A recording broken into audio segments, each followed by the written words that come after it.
Primeira oportunidade dele como titular, né? Depois dessa volta. Fez um bom jogo, né? O jogo foi tranquilo. Eu achei o jogo do Flamengo muito tranquilo, né? Sem nenhuma dificuldade. O Flamengo jogando num ritmo de 80% ali, 70%, 80%. Adversário ideal. Adversário ideal para recuperação. Acho a volta do Ederson muito importante porque não sabemos como vai ser a volta do Diego. E eu vejo, dentro do elenco do Flamengo, o Ederson como um substituto mais provável para o Diego. Até porque já foram feitos todos os testes possíveis. Falta o Conca.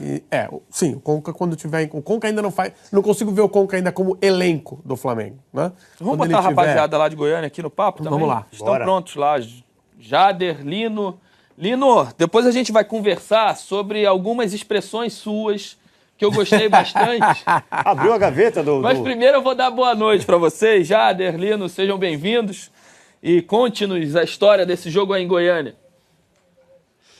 Grande, Roger. Professor Lino sempre tem frases marcantes, né? É importante a gente ouvir e aprender um pouquinho também com o Lino, Thiago, Lofredo. Abraço aos amigos aí que estão também acompanhando o troca de passes. Mas pegando isso que vocês estavam falando, né, essa parte pelo menos que a gente pôde ouvir aqui, Lino, o adversário foi realmente o ideal para que o Flamengo pudesse recomeçar depois do trauma da eliminação, né? O jogo se tornou fácil, o Flamengo tornou o jogo fácil, não? Boa noite, amigos. E não é, né? Porque se você perde ponto para o Atlético Goianiense, aí vira crise realmente. Não, claro. Mas a maneira como o Flamengo se comportou para deixar com que o jogo fosse tranquilo. O Flamengo foi competente. O começo de partida parecia lento. Os dois times estavam um pouco assustados. O Atlético cheio de motivos para isso e o Flamengo nem se fala. E o jogo não fluía. De repente, o Atlético resolveu apertar a marcação. O Flamengo percebeu que precisava reagir na energia e conseguiu, de alguma forma, equilibrar, não só equilibrar, controlar o jogo. E da metade do primeiro tempo para frente, só deu Flamengo. O Atlético não conseguiu. O segundo tempo mesmo, o Atlético desapareceu da partida. É aquilo, né? O Atlético foi forçado a tentar buscar algo melhor no jogo na medida em que o Flamengo foi se encontrando e os gols, claro, surgiram. Talvez um pouco de desgaste ainda em função do que foi o jogo da quarta-feira, uma dificuldade até o Flamengo conseguir fazer 1-0 já no final do primeiro tempo. Gramado também pesado. Gramado pesado. Choveu em Goiânia, né?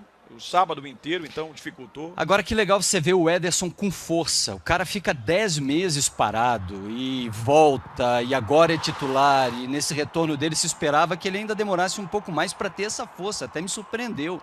Ele firme, trombando, com energia, segurando, bateu cabeça e até o final foi muito bem. Você chegou até a citar ali numa possibilidade de Ederson e Diego juntos. É viável? É uma bela discussão, O Flamengo talvez não precise disso. Eu concordo com o Lofredo, no momento é um ou outro, mas é uma opção de jogo, sem dúvida. Passa a ser um jogador olhado de uma ótica diferente, né? Porque ele tem a sequência e está mostrando que recuperou-se, né? Ele é capaz de disputar posição. Sim. Isso é muito legal. Assim como o Damião é capaz, se não disputar posição com o Guerreiro, ser útil e demonstrou utilidade nessa partida. Uma prévia daquilo que a gente vai poder ver também na quarta-feira, né? Quando haverá o confronto da Copa do Brasil. Esse resultado classifica com sobras o Flamengo para as quartas de final. O Atlético vai precisar ganhar porque empatou em 0-0. 0-0 dá pênaltis, empate com gols beneficia o Flamengo também. E o Atlético vem machucado, né? Vem doído para esse compromisso seguido. E sem confiança técnica depois dessas duas goleadas, mas com a oportunidade de fazer história. Isso costuma mudar a biografia de qualquer equipe média e o Atlético está na expectativa de fazer da Copa do Brasil uma alavanca. E a oportunidade está aí, está posta. E a gente está vendo, não é, Roger, Thiago e Lofredo, a vontade, a disposição, a determinação do Flamengo. O terceiro gol é um exemplo claro disso, de como não desistir, de como dar um claro recado de que as coisas vão funcionar, nem que seja na marra, né?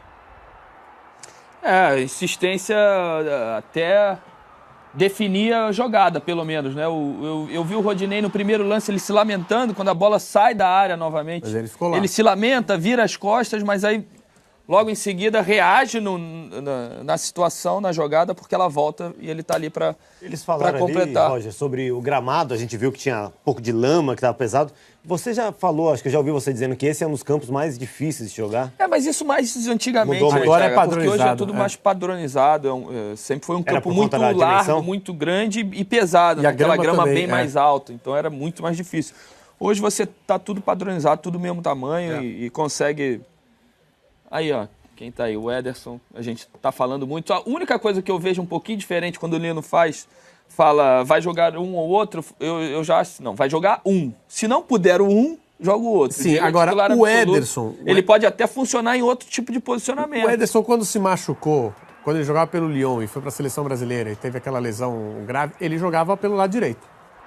O Diego joga centralizado no meio-campo e ele pode fazer essa posição centralizada também. Mas ele já jogou muito como jogador do meio-campo para o lado direito. Então eu acho que tem mais possibilidade de você jogar com Ederson e Diego juntos do que com o Diego e Conca juntos. E aí você até cria uma alternativa melhor para o Flamengo, né? Porque o Flamengo não tem esse cara do lado direito. Do lado direito titular não tem. Já tentou Mancoejo, Gabriel, Berril. O Rodinei já foi improvisado ali. Rodinei tem sido a melhor opção. É a melhor opção e é um lateral direito. Não é muito a dele. Eu vou levantar uma hipótese aqui.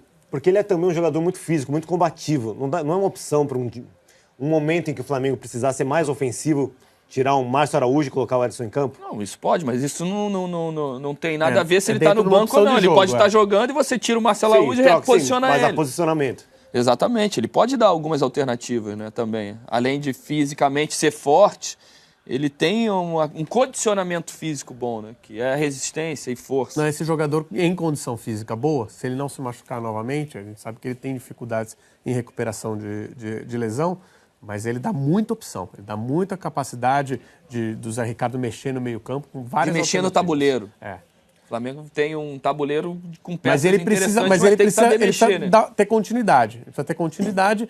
É uma opção legal. Isso? Sim.